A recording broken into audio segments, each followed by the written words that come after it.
नमस्कार,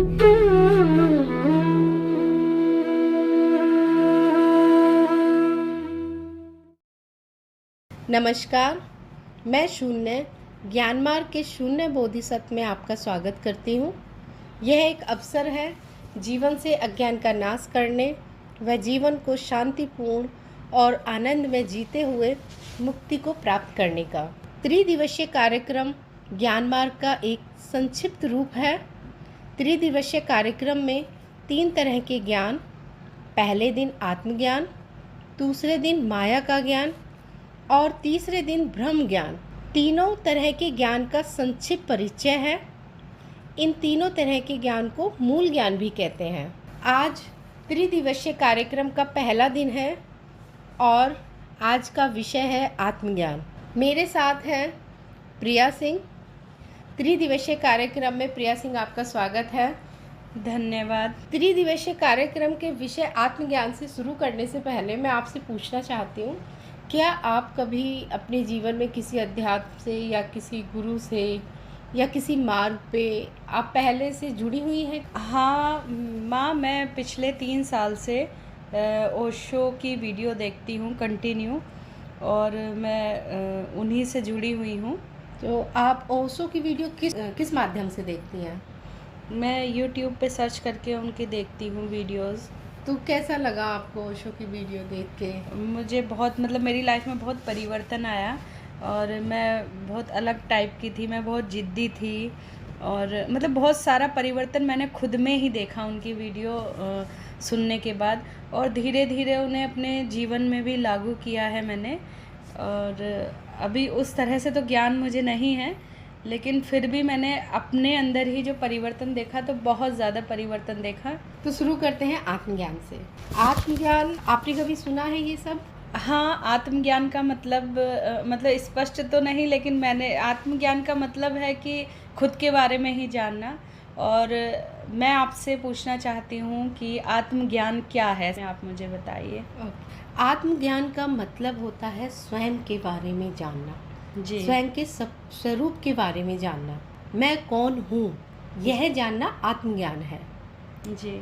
क्या आत्मज्ञान आवश्यक है? लोग जब भी अध्यात्म की तरफ आते हैं तो उनकी 2 ही वजह होती, या तो वो बहुत दुखी होते हैं, जी, जीवन से दुखी होते हैं, तब वो अध्यात्म की तरफ आते हैं, या फिर वो दुखी नहीं है, सब चीज़ से संपन्न है, सारी सुख सुविधाओं से, जीवन के हर एक पहलू से भी वो अगर संपन्न है, तब भी जिज्ञासा बस वो अध्यात्म की तरफ आते हैं। तो ये कोई आवश्यक नहीं है, ये आवश्यक नहीं है। अगर आपका जीवन बहुत शांतिपूर्ण चल रहा है, आनंद में चल रहा है और कोई जिज्ञासा भी नहीं है, तो ठीक है, फिर जीवन का आनंद लीजिए।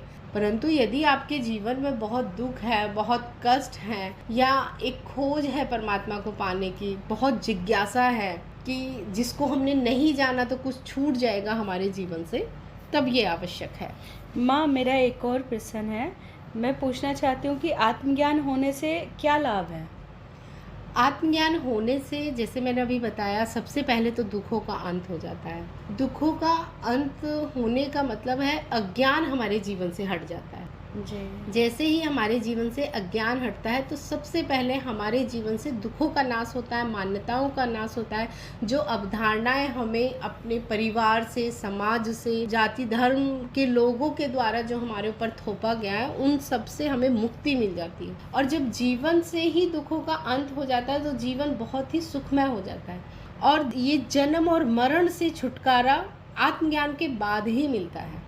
तो अगर आप जीवन से बहुत दुखी हैं और इन दुखों से छुटकारा पाना चाहते हैं, तो आत्मज्ञान लाभप्रद होगा। और दूसरा ये है कि जो व्यर्थ के कार्य हैं, उनसे छुटकारा मिल जाता है। जी जी। व्यर्थ के विचारों से छुटकारा मिल जाता है, इच्छाओं पे नियंत्रण आ जाता है हमारा। और हमारे जीवन में जो इस तरह के लोग हैं जो हमारे जीवन को नर्क बना देते हैं, उन लोगों से भी छुटकारा मिल जाता है। आत्मज्ञान का मतलब होता है मुक्ति। मुक्ति किससे? बंधनों से, किसी भी तरह के बंधनों से मुक्ति। जो आपका वास्तविक स्वरूप है, फिर उसमें आप स्थित हो जाते हैं, जिसके कारण जीवन बहुत ही सुंदर हो जाता है, आनंदमय हो जाता है। अच्छा माँ, आत्मज्ञान को कैसे जाने? आप मुझे आत्मज्ञान बताइए। को जानने का जो तरीका है वो है नेति नेति विधि। नेति नेति विधि का प्रयोग करके हम आत्मज्ञान तक पहुंच सकते हैं। और नेति नेति विधि क्या है? जो जो मैं नहीं हूँ उसको अलग कर देना। जैसे आत्मज्ञान का मतलब मैंने आपको बताया कि आत्मज्ञान का मतलब है मैं कौन हूँ ये जानना, अपने स्वरूप को जानना आत्मज्ञान का मतलब है। और हम यहाँ पे प्रयोग करेंगे नेति नेति विधि का। जो मैं नहीं हूँ उसको अलग रखते हुए चले जाएंगे। जैसे आप हो, जहाँ बैठे हो वहाँ क्या क्या चीज़ें दिखाई दे रही हैं? पिल्लो है, बेड है, और पर्दे हैं, एसी है, घड़ी है। तो ये सारी चीज़ें आपको दिखाई दे रही हैं जी। और आपको ये भी समझ में आ रहा है कि जो भी चीज़ें दिखाई दे रही हैं वो आप नहीं हो। हाँ, मैं नहीं हूँ। क्यों? क्योंकि जिस चीज़ का भी हम अनुभव कर लेते हैं वो मैं नहीं हूँ। नेति नेति विधि प्रयोग करने के साथ साथ में मैं 2 नियम और आपको बताना चाहती हूँ, जो हम इस विधि के साथ में उन 2 नियम को भी लागू करके देखेंगे। पहला नियम तो यह है कि जिस भी चीज़ का मुझे अनुभव हो गया वो मैं नहीं हूँ। ठीक है। और दूसरा नियम ये है कि जो भी परिवर्तनशील है, जिसमें भी परिवर्तन हो रहा है वो मैं नहीं हूँ। तो फिर मैं क्या हूँ? उसी की ही खोज अभी करेंगे हम। तो इन 2 नियम को आप ध्यान में रखते हुए अब मुझे बताइए कि क्या क्या चीज़ें जो दिखाई दे रही हैं आपको, जो भी चीज़ें दिखाई दे रही हैं उसमें पहला नियम लगाएंगे हम। पहला नियम कहता है कि जो भी मुझे अनुभव हो गया वो मैं नहीं हूँ। वो मैं नहीं तो हूँ। आपको एसी का अनुभव हो गया? हाँ, वो मैं नहीं हूँ। चेयर का हो गया है, बेड का हो गया है, नहीं घड़ी का हो गया है, वो नहीं हो आप। अब इन्हीं चीज़ों पर हम दूसरा नियम अप्लाई करते हैं कि जो परिवर्तनशील है वो मैं नहीं हूँ। क्या इन सारी चीज़ों पर हमारा दूसरा नियम भी लागू होता है? जैसे एसी परिवर्तनशील है। हाँ, जब बना है, नया है, चाहे वो 5 साल लगे, 10 साल लगे, 20 साल, 50 साल, लेकिन एक दिन वो पुराना हो जाएगा और बेकार हो जाएगा। हाँ, है ना? तो परिवर्तन हुआ, नए से पुराना। उसी तरह से चेयर भी है, नए से पुराने में परिवर्तन। घड़ी आज ठीक चल रही है, कल को खराब हो जाएगी, बेकार हो जाएगी, ये भी। तो जितनी भी चीज़ें हैं जिनको मैं अनुभव कर रही हूँ वो भी मैं नहीं हूँ। और क्योंकि वो चीज़ें परिवर्तन भी हो रही हैं, दूसरा नियम भी लागू हो गया, तो वो मैं नहीं हूँ। अब इसी दोनों नियमों को लागू करते हो आप इस जगत की सारी चीज़ों को देखो। आप इसमें से कुछ हैं? इसमें से तो मैं इस तरह तो कुछ भी नहीं हूँ, क्योंकि मैं सब चीज़ें देख पा रही हूँ। हाँ, तो जगत की कोई भी चीज़ें जिन्हें मैं सिर्फ देखना ही इसमें हम शामिल नहीं करेंगे। मतलब शरीर की 5 भौतिक इंद्रियों से जो भी अनुभव हो रहा है इस जगत का वो मैं नहीं हूँ। ठीक है? ये हुआ जगत की वस्तुओं की चीज़ों को अलग कर देना इस मैं से। हमने जगत को ही पहले क्यों लिया? क्योंकि एक इंसान इस शरीर को मैं मानता है। तो हमने एक सीमा रेखा इस शरीर पे बना ली कि इस शरीर के बाहर की चीज़ें पहले हम उन्हीं को अपने नियमों के अनुसार, उन्हीं मापदंडों पे इनको हम मापते हैं। तो एक सीमा हमने शरीर के बाहर बनाई थी जगत की। उस जगत पे दोनों नियम को हमने लागू किया, जिसमें से मैं कुछ भी नहीं हूँ। दूसरा अब हम देखते हैं शरीर। शरीर पे भी इन्हीं दोनों नियम को हम लागू करके देखते हैं कि जिसको मैं अनुभव कर रही हूँ वो मैं नहीं हूँ। मैं अपने हाथों को देख पा रही हूँ, पैरों को, आँखों को, बाहर की पूरा जो भी शरीर है मैं शीशे में खड़े होकर उसको पूरा देख पा रही हूँ। मतलब मैंने पूरा अनुभव कर लिया उसको। मैंने उसको पूरा अनुभव कर लिया, इसका मतलब है कि मैं शरीर नहीं हूँ। इस पे दूसरा नियम लागू करते हैं कि क्या ये परिवर्तनशील है? हाँ, शरीर बढ़ता भी है। पहले बच्चा था, फिर जवान हुआ, फिर बूढ़ा हुआ, फिर खत्म भी हो जाएगा। तो दोनों नियम इस शरीर पे लागू होते हैं। तो इसका मतलब मैं शरीर भी नहीं हूँ। ये जो शरीर है क्या है? ये शरीर है जैसे एक गाड़ी है। उस गाड़ी की एक एक चीज को हम बाहर हटाना शुरू करते हैं। स्टेयरिंग, क्या स्टेयरिंग कार है? नहीं। स्टेयरिंग तो स्टेयरिंग है, स्टेयरिंग को बाहर हटा दिया।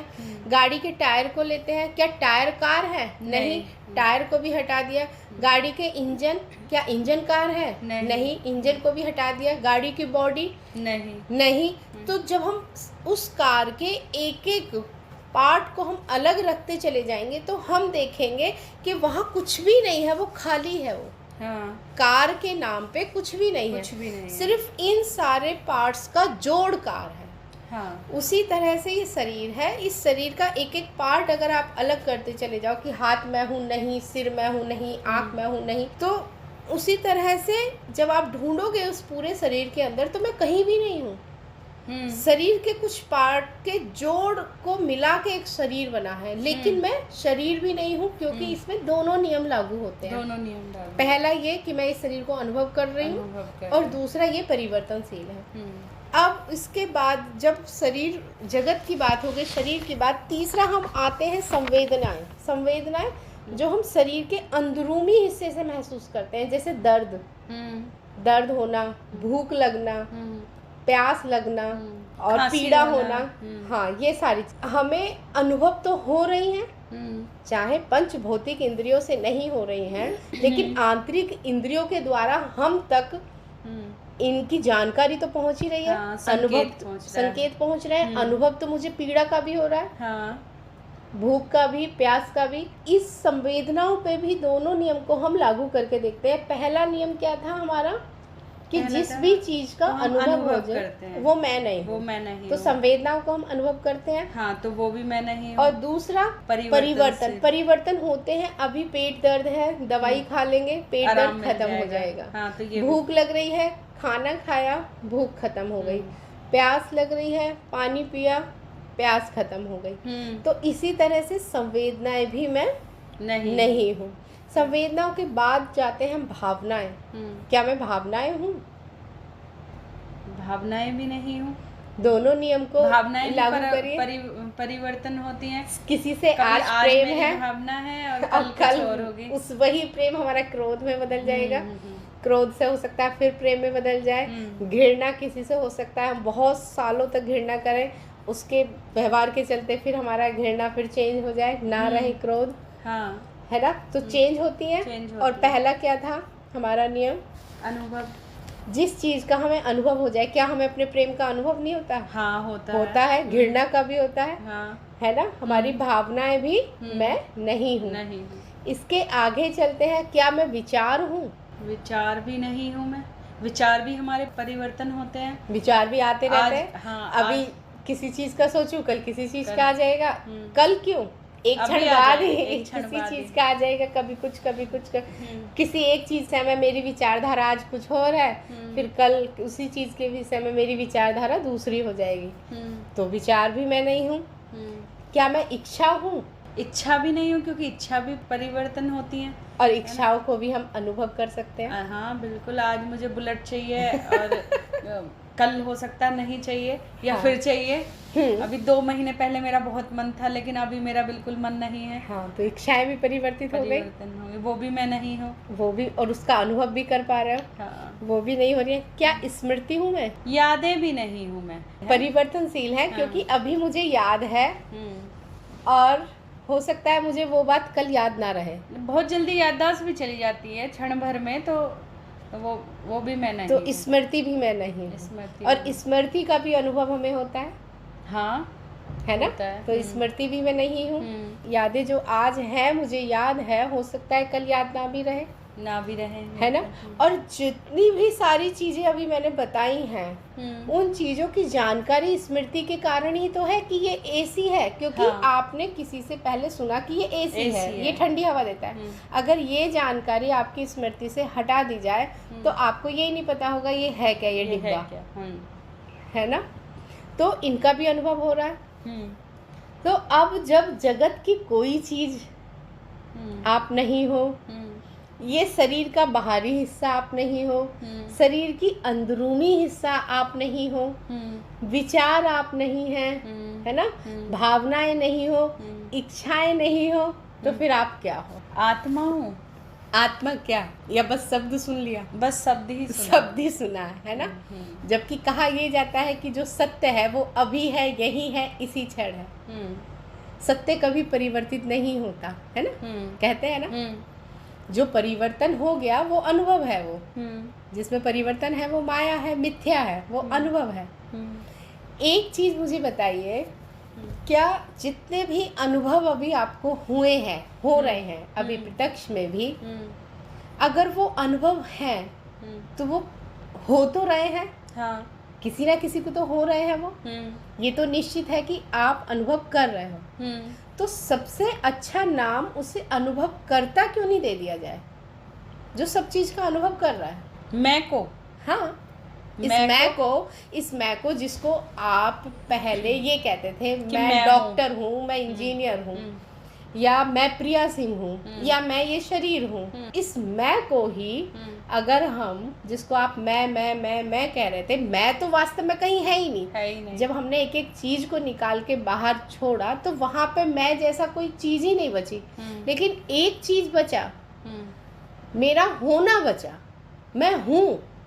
हाँ, ये तो सत्य है ना, मैं हूँ, क्या हूँ बस ये नहीं अभी पता चला। हाँ, लेकिन मैं हूँ, होना सत्य है, होना तो सत्य है, हो तभी तो अनुभव हो रहा है। हाँ, तो जो चीज है, जिसको अनुभव हो रहे हैं, उसी को हम मैं ना कह के हम उसको अनुभव करता कहें तो ज्यादा अच्छा है। हाँ, उसको अगर हम अनुभव करता कहें, क्यों? क्योंकि अनुभव करता को ही तो अनुभव होते हैं। हाँ, अगर अनुभव करता ही नहीं है तो फिर अनुभव भी नहीं है, या अनुभव अगर है तो कहीं ना कहीं इसका अनुभव करता भी होगा। तो आप कौन है? आप अनुभव करता है। ठीक है, आप कौन है? अनुभव करता है। आप क्या है? तो आप शरीर तो है ही नहीं, पहले से ही हो गया है कि शरीर नहीं है। अगर आपको ये कहना पड़े कि आप क्या हैं, तो आप कैसे व्याख्या करेंगे उसकी? मैं क्या हूँ मुझे तो अभी पता ही नहीं है। मतलब अनुभव करता जो है, मैं को हटा के अब मैंने यही जाना कि अनुभव करता हूँ मैं। हाँ। मैं की जगह अनुभव करता। हाँ, अनुभव करता है जो इन सारे अनुभवों को अनुभव कर रही हैं। ठीक है, लेकिन अभी आप बैठ के 2 मिनट सोचेंगी कि जब सब कुछ मैं नहीं हूँ, सारी चीजें हटा दी, तो बचा क्या मेरे पास? सिर्फ यही बचा कि इन सारे, हाँ, मैं कुछ भी नहीं हूँ, इसका मतलब मैं शून्य हूँ। हाँ, इसी को सत्य कहते हैं, यही सत्य है। मतलब मेरा कोई अस्तित्व नहीं है, नहीं बस है। मैं जीरो हूँ। बिल्कुल, बस आप हो, ये सत्य है। बस आप हो, ये सत्य है। इसको कोई नहीं झुटला सकता। आप हो, अभी भी हो, पहले भी थे, बाद में भी रहोगे। लेकिन क्या हो, इसको आप व्याख्या कैसे करोगे? क्योंकि आपके अंदर कोई गुण ही नहीं है, आप निर्गुण हो। इसको भी जाना जा सकता है कि मैं क्या हूँ। फिर मैं शून्य हूँ, तो शून्य भी क्या है, इसको भी मतलब इसका भी पता लगाया जा सकता है कि अगर इसको आपने पता लगा लिया तो पता लगाएगा कौन? अनुभव करता।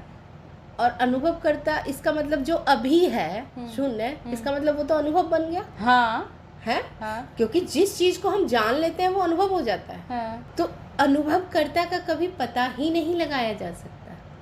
तो इसका मतलब कुछ है ही नहीं। कुछ भी नहीं है, कुछ है ही नहीं, सिर्फ होना मात्र है। तो क्या होना भी खत्म हो जाता है? नहीं, होना हमेशा रहता है। बस एक यही सत्य है, मेरा होना कभी नहीं बदलता। अब इस होने पे हम दोनों नियम लागू करके देखते हैं। पहला नियम क्या था? मैं एक चीज पूछना चाहती हूँ माँ, आपने कहा कि मैं कुछ भी नहीं हूँ, मैं शून्य हूँ। जब मैं कुछ हूँ ही नहीं, तो फिर ये जो कहते हैं कि क्या नाम है, हमें ज्ञान की प्राप्ति हो गई है, तो फिर वो किस चीज की प्राप्ति होती है? शून्यता की। अज्ञान का सिर्फ नाश होता है। तो इसका मतलब आज मुझे प्राप्ति हो गई? बिल्कुल, अगर शून्यता पे पहुंच गए तो हो गए। और फिर इसके बाद माया का ज्ञान, जो अभी तक हम जिसको सच समझते थे, उसका ज्ञान होगा। ओके। अगले दिन और तीसरे दिन ज्ञान होगा ब्रह्म ज्ञान, कि सब कुछ मैं ही हूँ। पहला ज्ञान आत्मज्ञान, दूसरा ज्ञान माया ज्ञान, और तीसरा ब्रह्म ज्ञान। हाँ जी। और उसके बाद जब ये तीनों ज्ञान हो गए तो फिर जीते जी ही मुक्ति है, मोक्ष। तो मैं तो धन्यवाद करूंगी आपका कि तो बेकार के ही अहंकार लोग लेके घूमते हैं। अब जो अनुभव करता बचा, उस पर भी दोनों नियम लागू करके देख लेते हैं। कहीं ऐसा तो नहीं है कि अनुभव करता भी झूठी है। अनुभव करता जो आप हैं, उस पर पहला नियम लागू करते हैं कि अनुभव करता, जिस चीज का अनुभव हो जाता है वो मैं नहीं हूँ। क्या अनुभव करता का आप कभी अनुभव कर सकते हैं? क्योंकि जैसे ही अनुभव करता का अनुभव करा, वो तो अनुभव हो गया। और जिसने अनुभव करता का अनुभव करा, रियल में तो वो अनुभव करता हो गया ना। तो अनुभवकर्ता का कभी अनुभव नहीं किया जा सकता, हाँ है ना। दूसरा नियम लागू होता है कि क्या अनुभवकर्ता परिवर्तनशील है? जैसे नहीं, क्योंकि same जैसे आप situations बचपन में थे, वहाँ था अनुभवकर्ता, हाँ जवानी में है, हाँ बुढ़ापे में भी हाँ रहेगा, हाँ है ना। अनुभवकर्ता को परिवर्तन आप कैसे करोगे? उसमें कोई परिवर्तन नहीं है। गुस्सा आ जाएगा तब भी अनुभवकर्ता होता है, चला नहीं जाता। प्रेम आता है तब भी अनुभवकर्ता होता है, कोई तो कर ही चला रहा है नहीं इस चीज़ जाता, को। है ना। तो अनुभवकर्ता में कोई परिवर्तन भी नहीं होता, वो शून्य है। अनुभवकर्ता का कोई आकार भी नहीं होता, आकार भी नहीं होता, वो निराकार है। वो उसका कोई रंग नहीं होता, उसका कोई रंग नहीं होता, उसका कोई रूप नहीं होता। क्योंकि अगर उसका रंग होता, रूप होता, आकार होता तो हम उसे जान लेते, और जैसे ही जानते तो वो अनुभवकर्ता कहाँ रहा? वो तो अनुभव हो गया। तो ना उसका रूप है, ना रंग है, ना आकार है, ना कोई गुण है, इसीलिए उसे निर्गुण कहते हैं। हम कभी भी शब्दों से उसकी व्याख्या नहीं कर सकते हैं, सिर्फ हम अनुभवकर्ता हो सकते हैं। अनुभवकर्ता का होना सत्य है, और वो कभी नहीं परिवर्तित होता, और वो कभी भी कहीं भी नहीं जाता। वो हमेशा रहता है, हर हमेशा। जन्म में रहता है। जन्म तो अच्छा होता, वही जन्म है, किसका? जन्म तो ये शरीर शरीर का उत्पन्न जन्म, होता है, हाँ। शरीर खत्म हो जाता है। शरीर खत्म हो जाता है। शरीर जन्म लिया, बढ़ा, जवान हुआ, बूढ़ा हुआ, फिर खत्म हो वही गया। हुआ। ये तो जन्म तो शरीर का होता है, और शरीर की ही मृत्यु होती है। मेरा कभी जन्म नहीं होता।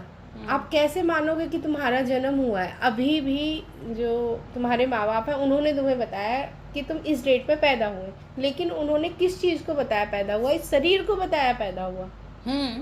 शरीर को ही तो बताया, शरीर को ही बताया, सही बात तुम है। कब पैदा हुए क्योंकि ये हम कौन बताएगा? शरीर को ही तो मैं समझते हैं। हम उसको नहीं जान सकते हम कभी भी अनुभवकर्ता के बारे में। क्या रंग है, क्या रूप है, क्या इसका आकार है, कैसे इसके गुण हैं। लेकिन एक चीज़ सत्य है कि मेरा होना सत्य है।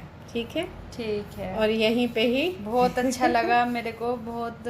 और सही में मुझे तो आत्मज्ञान की तो प्राप्ति हुई आज। बिल्कुल, यही है आत्मज्ञान। आत्मज्ञान का मतलब स्वयं को जानना, स्वयं के स्वरूप को जानना। जब इसमें से सारे व्यर्थ की चीज़ें हमने हटा दी, सारी व्यर्थ की, जो मैं नहीं हूँ, अगर जिनके बिना भी मैं हूँ, अगर मैंने उन चीज़ों को हटा दिया तो जो बचता है वो शून्यता ही है, वो शून्य ही है। अब इस शून्य में हम ऐड करते चले जाते हैं अज्ञान के कारण। शरीर मैं हूँ, डॉक्टर हूँ मैं प्रिया सिंह हूँ, मैं इस जाति की हूँ, मैं इस तो इतनी सारी लेयर्स इकट्ठी करके एक जोड़ बन जाता है मैं का। जबकि मैं कहीं है ही नहीं। हाँ, शून्य है, शून्य ही। ठीक है, ठीक। फिर आज का यहीं पे धन्यवाद आपका।